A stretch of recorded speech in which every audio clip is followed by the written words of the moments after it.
Right, we're recording there now. Hi guys, Damien here, Damien and John here. Just going to have a quick chat with you today on some of the return to play protocols and thoughts that we have at the moment ahead of the resumption of the GAA seasons and soccer seasons. So we're just going to run through some of the main points that we think need to be focused in on and kept in mind, from physical qualities to training methods, performance priorities, and just some of the strength and conditioning work that may be required ahead of getting going. Yes, just looking So at what's different this year compared to previous years. Usually you have quite a long pre-season, starts in January or even before it. Sometimes you'll build in practice matches into that. You'll be able to do an awful lot more volume work. Whether you have a decent coach or a terrible coach, the games you play in training and the league matches or whatever cup competitions you play will look after development of an awful lot of physical qualities that otherwise may not have been planned into training, whereas that's going to be largely neglected this year. We've come from the longest off season of all time, I suppose, in terms of some teams. Some teams had gone back and done a bit of work, some teams hadn't done anything, but it's been the longest period without any kind of planned activity or sports specific activity for, I don't know, who knows how long. So we're just going to look at some of the main physical qualities then that would, I suppose, contribute most to success on the field, particularly in game-based sports, but also that just haven't been developed for the last 2-3 months or whatever. Yeah, and I suppose the double whammy with that really is to keep in mind that we're possibly moving into the shortest preseason, also, and leading directly into the peak games for the year. So to keep that in mind, the longest off season with the least amount of I suppose physical activity going on into a very short, abrupt restart. So yeah, there it's, you do have the double side of that. So yeah, I suppose if we're to look at some of the physical qualities that we're really trying to focus in on at the moment, to bring you into into the rest of the season here.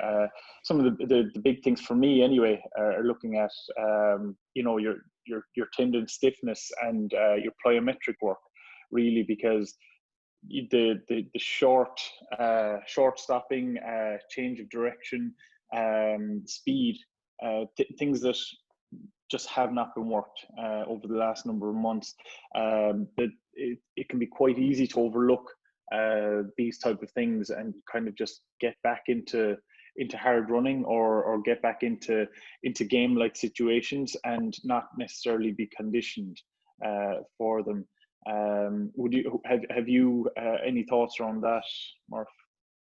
Yeah, no, with so many teams having done a lot of our players doing a lot of basic running, cycling, just general physical activity for health style stuff, that the turning, the sprinting, the change in direction, the reacting to what a player, a ball, an opponent is about to do, they're going to be what's hardest to train.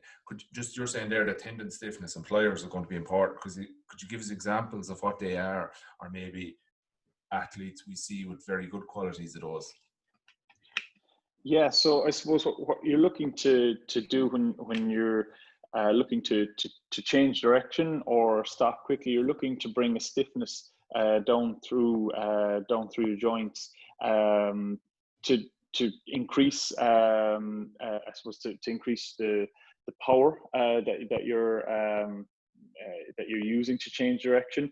But if by implementing exercise like plyometric exercises, what you're doing is you're creating these reactions. You're in building a habit and a memory into your muscles, into your legs especially, to create this stiffness quick and as a result of creating the stiffness, then output power in a specific direction. So I suppose with some of the athletes that I work with, this might incorporate stuff like stepping off a small box into jump, just to create those landing mechanics and those push off mechanics. Possible single leg hops, lateral hops, just to create side, to work on those muscle memory and mechanics for sidestepping and landing, and just getting used to being in unusual positions. So that's kind of how I'm starting to approach this come back to play that we're going through at the moment. Yeah, so some of the plyos, the reactive stuff, the tendon stiffness, going back to the field, I'll probably break that into 3 levels. So at a very basic level, particularly with players coming from no practicing of it at all, I'll probably spend the first 2 weeks just focused on the very basic mechanics of it, just basic jumping and landing in terms of 2 feet, 1 foot, forwards, backwards, left and right. If we've access to a box that we can get, or even a very simple step that we can bring onto the field, that'd be brilliant just to drop off it. For the first 2 weeks, and realistically, I'm just going to build it in at the very end of the warm-up when players are nice and warm, but also at their freshest. It'd be a simple forward jump or a broad jump and land, maybe 2 sets of 5 of those, then a couple of hops, again probably 2 sets of 5 going forwards, backwards, left or right, and I'll change that up maybe Tuesday, Thursday, Saturday to try and build them in. After the first 2 weeks of that, we'll start bringing in some little bit of reactive stuff. What we mean by reactive stuff is when you land, you bounce forward again. So basic ways of incorporating that. At a very low level is I'll probably start getting them doing some very simple jumps. So just reactive kind of pogo hops, as if you're just standing there bouncing up and down maybe 10 to 12 times. Yeah. Not looking for any major height, maybe something similar on one leg. Probably going to go for a few less because there's quite a lot of extra weight there. And then maybe some quite simple running drills like A skips and stuff. So there is a little bit of reactive a reactive element there, but we're not doing any putting any major loads on it or going for any particularly high heights or long distances. Then the last 2 weeks, which realistically will be the end of pre-season, going back into games, I mean, you'd be lucky if we get those 6 weeks. That's when we're going to start looking to bring in those real quick, powerful reactive stuff. Maybe some triple jumps, 2-leg triple jumps, single leg triple hops, whatever like that, just to break it down into kind of phases for ourselves.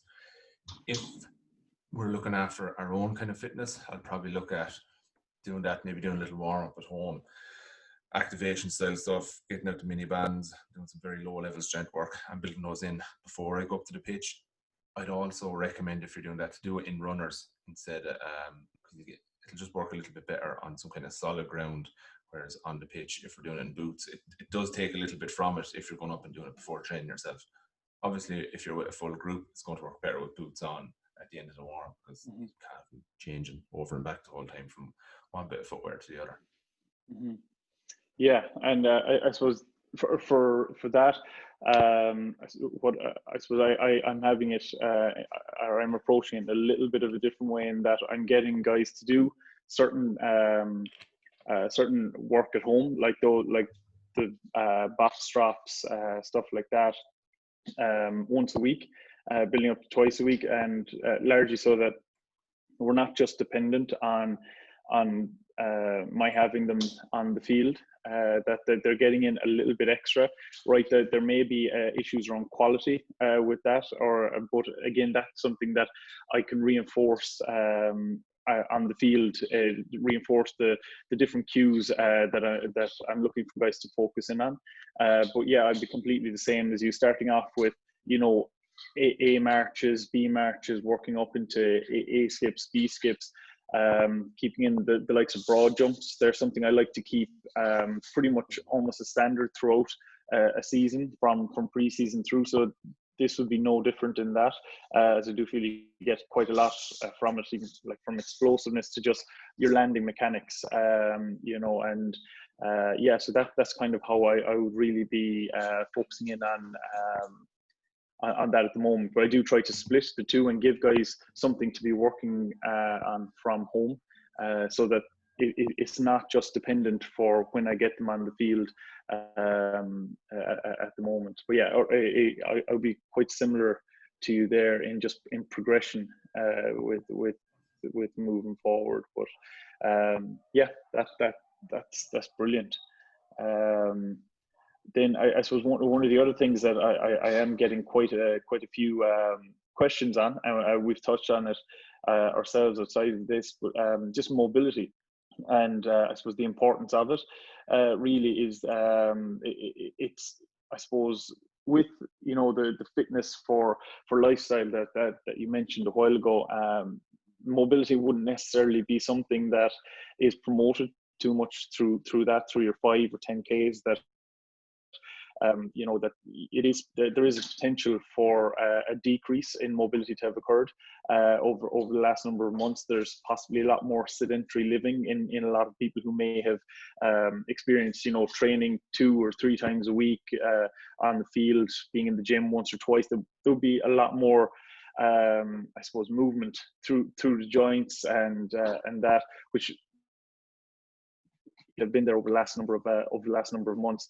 So just mobility there. Have you any kind of practices that you've been looking into any bit, or do you find that it may be not as big a deal as some people think? I kind of have a few different thoughts on mobility anyway, and I see most mobility as being very related to strength, and particularly strength imbalances or through different ranges. In that if I have very tight hips, it's most likely coming from a big weakness in the glute, and some might be a safety mechanism there. Same if I have a tightness in my chest, won't allow my arm to go back. It's often related to an overdeveloped front of my shoulder and a poorly developed back of my shoulder. So trying to develop strength exercises that bring us through those ranges will probably be my main way of attacking mobility, as opposed to doing dedicated mobility work. Mainly because for the time being, we're going to be so tight on time with players. Now, if players are interested in it and like it for recovery, or even just a bit of time to themselves, they enjoy doing a bit of yoga or Pilates, then certainly I'll send them on a few YouTube links or some exercises to be working on there, and they can have an impact. But realistically, my dedicated mobility work on the field, or when we go back, or if it's giving them stuff to do themselves, will be strength work with an element of working through ranges, whether that be single leg Romanian deadlifts where we pause in the end point, where we're out in a straight line, so that your hamstring is in the stretch position, but it's also developing that bit of strength there. So when we go to get back to that level of stretching the hamstring as well, we feel comfortable and we feel strong there. Same as when we're doing split squats, we're pausing in the bottom where that stretch is on our quad and on our hip flexor. So again, as the glute is pushing through and we become comfortable at holding that end range, then we feel safer when we go to get into that position again. And it goes the same for any kind of the general areas of the body that tend to tighten up. If possible, doing split squats as well, you'll try and drive that front knee forward a bit so that we develop a bit more range in our ankle as well, because again, that's something that can tighten up quite a bit in players. What will you be looking at? Similar, very similar, and the only addition to that I would do would be possibly in a pre-training, pre-field training, just helping running through a few kind of unweighted just movements. So they're kind of hard to describe. I wouldn't have the name for each movement off the top of my head, but there are more things that I've seen different courses and have implemented with guys, and they found just whether they're actually I suppose feeling more mobile, or whether it's a perception that they're more mobile. Just there's some exercises with opening out the hips, little type of crab walks, stuff like that. Walking up and with your hips driven up into the air, and you're on your hands and your toes, and you're just edging forwards. Creating a strong pillar core as well. Getting down into on all fours, and just sideways movement, small edging forward, different basically a couple of different mobility movements that are movements that I put guys through in a kind of a little circuit, and it results with them either engaging their core a little bit ahead of training, or just loosening out a little bit ahead of getting into the standard kind of, let's go for a jog here and start increasing mobility that way, or increasing the perception of mobility that way. So it's just kind of like some hip openers, stuff like that. but in general, it would kind of come back toward the possibly the gym floor and the putting yourself through some strength mobility or some strength work to increase that range of mobility. So it'd be very similar to yourself there. My only addition would be the type of warm up. It's just a lot of dynamic movement to start to get players moving again. Sometimes the old warm-ups we used to do where we stand around, hold each stretch for 10 seconds, realistically, we're not going to get anything from that in terms of developing our mobility, our flexibility in the long term, or even I find in the short term, it doesn't make much of a difference. Whereas instead of looking at it through focusing on muscles, let's focus on joints and let's loosen out each joint in the body as opposed to stretching specific muscles. And if we can start taking that kind of mindset into whether it be the end of your warm-up or just attacking mobility, it can tend to have a bigger impact. And I know I certainly feel quite a difference after. Sometimes when you do it first, players will complain if they're not used to that method, and it'll be these aren't the stretches we normally do. Why are you doing them like this? And you're putting us through some strange moves here. But realistically, while maybe a bit stressful at the start because they're not used to their hip open that direction, or they might hear a little pop in a few places in the lower back or whatever, it does actually make quite a difference to their mobility, particularly as the session goes forward. Yeah. No, that's great. And I suppose maybe now would be a good time to just jump into just some of the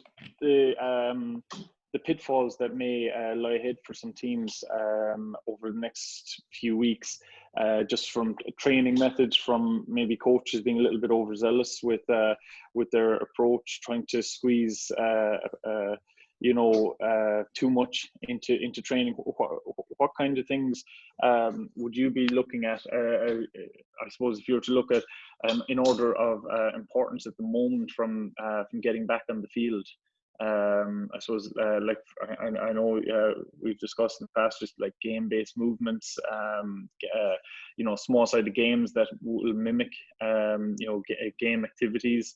But it is quite common at the moment to see some training plans that incorporate pretty significant, I suppose, high intensity, almost long distance running, and just I suppose trying to narrow down really what are the important things that we should be looking for at the moment. The most important ones to me are the sport specific skills, and that's like if it's Gaelic football, it's the kicking, the catching. If it's hurling, it's the striking, the first touch. If it's soccer, it's your passing, your shooting, your receiving of the ball.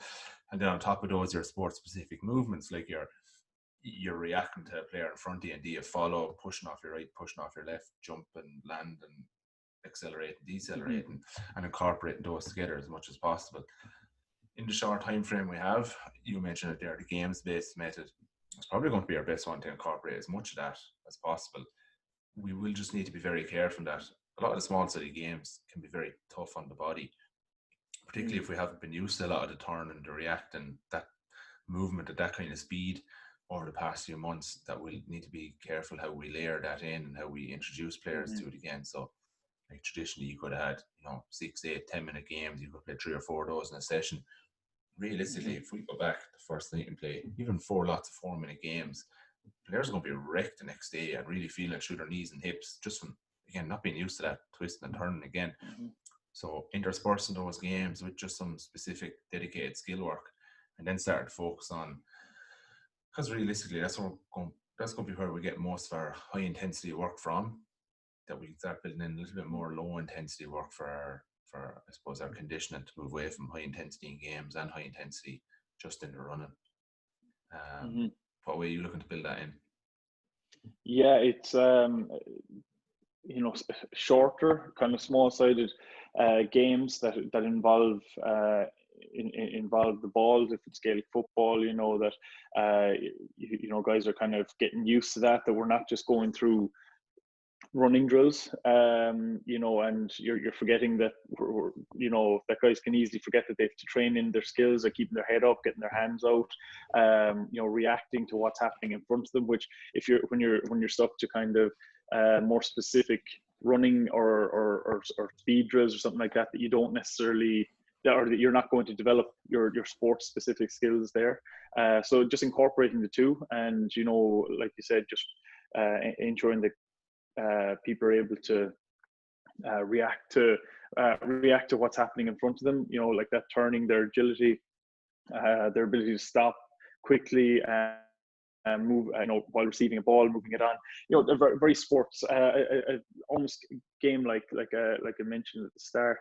That mixed in with possibly building up the intensity of small-sided games and ensuring that you're not going back, like you mentioned. So you go back on the first night and you have 4, 5, 6 minute a number of different games that are high intensity like that. Yeah, number one, guys are going to be pretty beat up the next day. But the risk of injury across the board goes through the roof, and it's this is where you're going to see the effects of maybe of not doing months of or the normal kind of training that would have gone on to this point. You're going to see it in people's knees and their ankles. They're going to find they're going to have pains they didn't really have before, and they do risk injuries that wouldn't necessarily have popped up by themselves. So possibly looking at looking at having games at maybe a 5 or 6 out of 10 level of intensity, and expressing that out to the guys too, what I'm looking for. So I think it's incredibly important to not just go and set up a training session and run everyone through it. Actually talking to people ahead of each drill and explaining what you're looking for from it, the level of output that you're looking for from it, on a level that they can understand. Like talking to guys or guys or girls there and just explaining like that. This drill we're looking for, for quality. We're the intensity of it we're looking at for maybe a 5 or 6 out of 10, and then starting to build up towards your more intense championship focused small-sided games in a number of weeks, when you feel that you've been leveling up each week, that then you can start to go like, right guys, this is actually an 8 or 9 out of 10 here. We're pushing it on significantly. So that's kind of how I'll be approaching that kind of game-based, focused, and aspect of training, really. You mentioned there that when we go back, if we go too hard into the high intensity work and the heavy games work, that we'll see a big increase in injuries. What are some of the injuries we're most likely to see in those, or even as we return to games anyway? Well, one of the big ones that I think is a high risk at the moment is that our ankles are going to be under a lot of pressure from turning. We haven't normally, when we get to this point of the year, they have been conditioned, or we're used to strapping them for some people who may have previous history with them, but we're now going back onto fields where realistically they're not perfect. There's going to be little divots. So, there's a little bit of, or there's going to be a significant lack of conditioning there in just our ability to accept a little bit of a wobble in those. So I do think ankles are a huge thing that are a risk worry if we go too hard too soon, because you're not going to be as sure of your foot planting as you may have been normally. Your ability to react to little divots, as I said, and little changes in direction are going to be, they're going to come under pressure. That and naturally enough, then I suppose when you're looking at your knees, you're looking at the risk of ACL injuries just due to just being under conditioned, possibly, as well as just again that lack of stability that you may have if you just go too hard too soon. So they would be my big worries, because they with the way the season is at the moment, with a lot of county or a lot of teams just going straight back into championship, you're not going to hold back. So they really, for me anyway, stand out as real worries. So a reason for there'd be good reason or a good idea to just build up in the intensity, so you're gradually getting more and more used to putting out a higher intensity and putting more of a load through these joints. For me, how about you? Do you see a different angle there with that, or different? No, probably the very same. The other two areas we're looking at are probably grinds and hamstrings, and that'll bring us on to how we I suppose give us that protective effect against reducing. You can never eliminate or completely get rid of the risk of injury. You just try and reduce it as much as possible. So one of the best ways to do that is to condition players for the level of load being put through ankles, protecting around that ACL, and as well to condition hamstrings and groins as much as possible for what we're about to do. So kind of brings us on to what will a typical training session start to look like, and how do we incorporate the various aspects of strength, speed, and conditioning and sport specific work throughout that training session. Yeah, it's going to be interesting because you may have touched on a while ago, like just we are going to have a different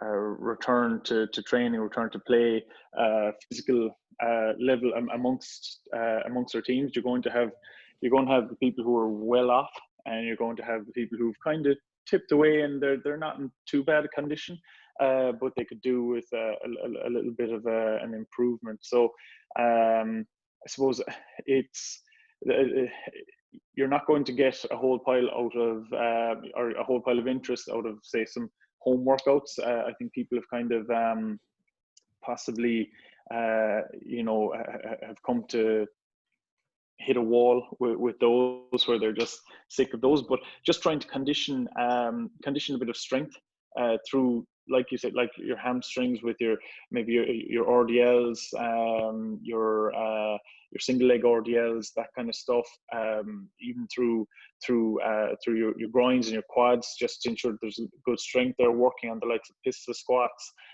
just that single leg isometric work, just to ensure that that once that you don't have imbalances or too large an imbalance. I suppose there are going to be imbalances, but that you don't have too large an imbalance between different legs. And I suppose that's the problem with if people go back into, say, squatting or possibly deadlifting, just double leg work, that they may have built up a serious strength on one side. And I'm just trying to, I would be trying to focus in on, I suppose, off the field kind of isometric work there as much as possible. Yeah, so we were saying before we started chatting that less is more in a lot of this. So when we go back, realistically, you're going to want to warm up to incorporate as much ball work as possible, whether it be football, soccer, hurling, whatever, and slowly intersperse your more traditional warm-up movements there, whether it be the dynamic stretches we spoke about, your very low-level strength like split squats, single leg RDLs, glute bridges, plank, whatever you want that way. They're going to give you the effect of both warming up the various muscles and joints of the body, plus very low-level strength work. If people haven't been doing any strength work for the last 3-4 months, then they're going to get a bit of an effect from that.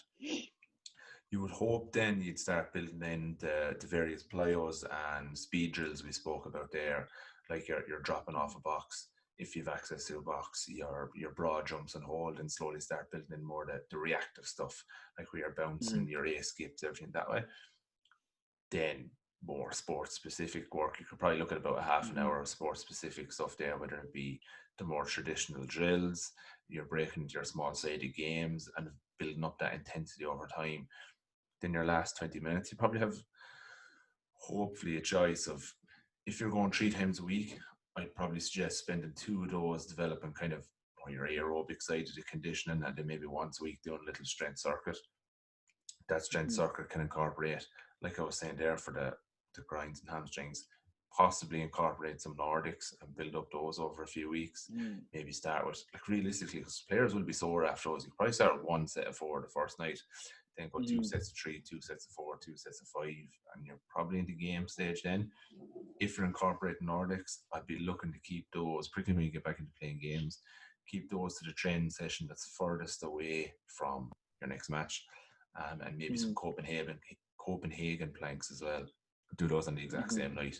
Again, that'll be 5 reps of 5-second holds in pairs, and just make sure you're explaining to the players well how to do those. For conditioning work then, trying to do too much high intensity stuff might, again, if you're building in a lot of turning and hard running, after playing a lot of small city games, it might be a bit tough on the players. Mm-hmm. So incorporating some kind of tempo style runs there. If you're going very, very hard, I'd probably be inclined to keep a straight line. If you're going a little bit easier, then you could start incorporating more turns and stuff, just to get players used to the level of turning. Yeah, I think that's a great point actually. With especially if you are building up, say, your small sided games or your game your game like activities, that there's going to be a good bit of turning and change of direction, acceleration, deceleration in those. So like to make sure that you're actually that you're not doubling it over and basically just tiring and putting yourself increasing risk late in the session by putting in some high intensity running drills with a lot of turning in them. If you've already played those games, you've kind of probably ticked the box with your turning, with your slowing down, your acceleration, your deceleration, change of direction. You've enough done, and yeah, possibly looking at the likes of your tempo runs there could be ideal, and vice versa with that too. If you do find that you're doing a lot of, say, more skill stuff where there's you might have long kicking and you're following it, so you're doing kind of more straighter line stuff that doesn't involve much reaction and agility work, then having the finish of that session, to incorporate a bit more turning, a bit more acceleration, deceleration, there would be great. But I suppose with that, not to be going, say, one night you're doing one type, but the next night you're doing the next type, but maybe give yourself, if we're looking at possibly 6 weeks or so roughly ahead towards a championship, give yourself 2 weeks of one type and then move in towards the next type, not to be splitting it up. So give yourself a chance to create a stimulus and then adapt to that, so you're improving before moving on to the next level. So yeah, like that. But it is very doable then to, like you said, to incorporate into each session, along with the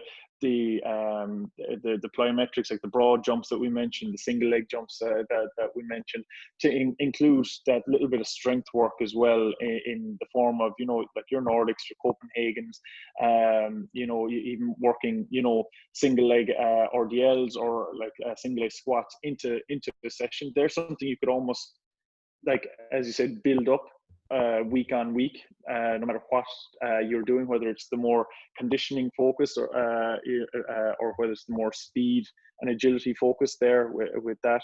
You could still keep them as a constant throughout, but just making sure that there's a plan in place, that it's not just, tonight we're going to do this and then we turn up the next night, right, we did that the last night, let's go for completely different tonight, and just being smart with that.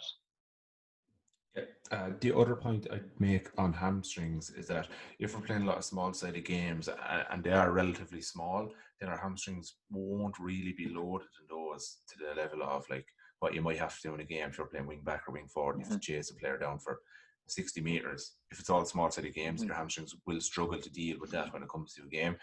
So it's worth either including, again, at the end of the warm-up in your plyos, to do some, as near as possible, and you try and build them up to all-out sprints within the first couple of weeks, whether they be flying 20s or flying 15s or just doing some 40 to 60 meter sprints. If doing tempos at the end, they will have a level of loading on the hamstrings, but it's possibly in a fatigue state.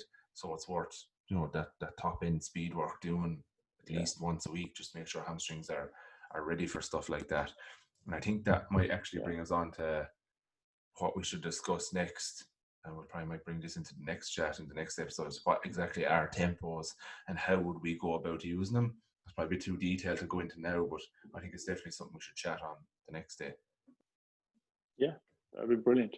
That's fantastic. Actually, just on that one as well, as just when you mentioned the likes of the flying 20s and stuff like that for the end of a warm, they're huge, because you're still able to you're able to build in to the movement, and you're able to execute a higher intensity load through, as I said, in through your hamstrings there, and they're fantastic.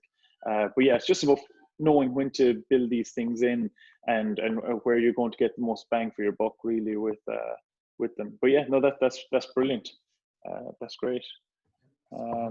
So, all right, that's brilliant. Yeah, no, other than that, that's pretty much it for a very broad intro.